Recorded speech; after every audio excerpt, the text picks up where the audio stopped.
अमेरिकी company Hindenburg research ने शनिवार को आरोप लगाया कि सेबी की चेयरपर्सन माधवी पुरी बुच और उनके पति धवल बुच की अडानी मनी साइफनिंग घोटाले में शामिल विदेशी संस्थाओं में हिस्सेदारी थी। हिंडनबर्ग ने कहा कि माधवी पुरी बुच और उनके पति के पास अडानी मनी साइफनिंग स्कैंडल में इस्तेमाल की गई ऑब्सक्योर ऑफशोर एंटिटी में हिस्सेदारी थी। हिंडनबर्ग का आरोप है कि अडानी समूह पर किए खुलासे के सबूत होने और 40 से ज्यादा स्वतंत्र मीडिया पड़ताल में यह बात साबित होने के बावजूद सेबी ने कोई कार्रवाई नहीं की। इन आरोपों की पड़ताल का जिम्मा सेबी प्रमुख पर ही था। हिंडनबर्ग ने जनवरी 2023 में अडानी ग्रुप की कंपनियों से जुड़ा दावा किया था। इसके बाद ग्रुप का वैल्यूएशन 7.20 लाख करोड़ रुपए तक गिर गया था। मामला सुप्रीम कोर्ट गया, जहां ग्रुप को क्लीन चिट दी गई थी। बाद में कंपनी के शेयरों ने तेजी से रिकवरी कर ली थी। शनिवार को हिंडनबर्ग ने माधवी और उनके पति धवल बुच पर अडानी ग्रुप से जुड़ी ऑफशोर कंपनी में हिस्सेदारी के आरोप लगाए थे। पिछले साल अडानी ग्रुप पर वित्तीय अनियमितता के आरोप लगाकर हिंडनबर्ग रिसर्च चर्चा में आई थी। व्हिसलब्लोअर दस्तावेजों के आधार पर हिंडनबर्ग ने दावा किया है कि बुच और उनके पति की मॉरिशस की offshore company global dynamic opportunity fund में हिस्सेदारी है। हिंडनबर्ग ने आरोप लगाया है कि ग्लोबल डायनामिक अपॉर्चुनिटी फंड में कथित तौर पर अडानी ग्रुप के चेयरमैन गौतम अडानी के भाई विनोद अडानी ने अरबों डॉलर निवेश किए हैं। इस पैसे का इस्तेमाल अडानी ग्रुप के शेयरों के दामों में तेजी लाने के लिए किया गया था। हिंडनबर्ग का कहना था कि अडानी ग्रुप पर हमारी रिपोर्ट के लगभग 18 महीने हो चुके हैं। रिपोर्ट में इस बात के पुख्ता सबूत पेश किए गए थे कि अडानी ग्रुप कॉरपोरेट इतिहास में सबसे बड़ा घोटाला कर रहा था। सभी सबूतों के अलावा 40 से ज्यादा इंडिपेंडेंट मीडिया इन्वेस्टिगेशन ने हमारी रिपोर्ट की पुष्टि की थी। इसके बावजूद सेबी ने अडानी ग्रुप के खिलाफ कोई पब्लिक एक्शन नहीं लिया।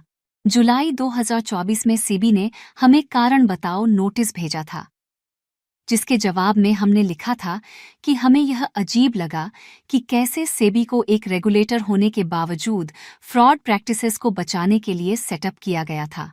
सेबी ने फ्रॉड प्रैक्टिसेस से जुड़ी पार्टियों की जांच करने में बहुत कम रुचि दिखाई। यह लोग पब्लिक कंपनियों के जरिए अरबों डॉलर के अनडिस्क्लोज्ड रिलेटेड पार्टी ट्रांजैक्शंस में लगे हुए एक सीक्रेट ऑफशोर शेल एम्पायर को चलाते थे। इसके अलावा नकली निवेश एंटिटीज के एक नेटवर्क के जरिए अपने शेयरों को बढ़ाते थे। आईईपी प्लस फंड एक छोटा ऑफशोर मॉरिशस फंड है, जिसे अडानी डायरेक्टर ने इंडिया इन्फोलाइन के जरिए स्थापित किया है, जो वायर कार्ड स्कैंडल से जुड़ी एक वेल्थ मैनेजमेंट फर्म है। गौतम अडानी के भाई विनोद अडानी ने इस स्ट्रक्चर का यूज इंडियन मार्केट्स में निवेश करने के लिए किया, जिसमें अडानी ग्रुप को पावर इक्विपमेंट्स के ओवर इनवॉइसिंग से मिला फंड शामिल था।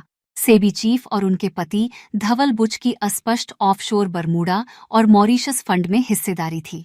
विनोद अडानी ऑफशोर बरमूडा और मॉरिशस फंड का यूज भी स्ट्रक्चर की तरह करते थे।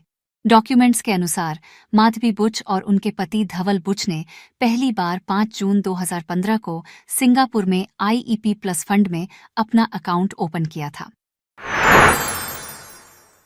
माधवी पुरी बुच 1 मार्च 2022 से भारत के बाजार नियामक भारतीय प्रतिभूति और विनिमय बोर्ड सेबी की पहली महिला अध्यक्ष हैं। माधवी पुरी बुच ने दिल्ली और मुंबई में स्कूली शिक्षा हासिल की और दिल्ली के सेंट स्टीफन कॉलेज से बैचलर डिग्री हासिल की। इसके बाद Indian institute of management Ahmedabad से एमबीए किया। माधवी पुरी बुच को सेबी चेयरपर्सन बनाने से पहले अप्रैल 2017 में सेबी में पूर्णकालिक निदेशक नियुक्त किया गया था। हिंडनबर्ग रिसर्च एक अमेरिकी निवेश अनुसंधान फर्म है, जिसकी स्थापना शोधकर्ता नाथन एंडरसन ने की है। कंपनी फोरेंसिक वित्तीय अनुसंधान, लेखा अनियमितताओं, अनैतिक व्यावसायिक प्रथाओं और अघोषित वित्तीय मुद्दों या लेन देन पर जांच और विश्लेषण करने का कार्य करता है। हिंडनबर्ग का मुख्य काम शॉर्ट सेलिंग का है। जिसमें कुछ कंपनियों पर उनकी रिपोर्ट यह पूर्वानुमान लगाने में उनकी स्थिति की जानकारी देती है कि कुछ कंपनियों के बाजार मूल्य में गिरावट आएगी या नहीं। कंपनी का नाम 1937 में हिंडनबर्ग आपदा के नाम पर रखा गया था, जो एक जर्मन हवाई पोत में मानव निर्मित और टाला जा सकने वाला विस्फोट था। ऐसे ही महत्वपूर्ण अपडेट पाने के लिए BPSC राइट वे के साथ बने रहें तथा हमारे टेलीग्राम चैनल को ज्वाइन कर लें।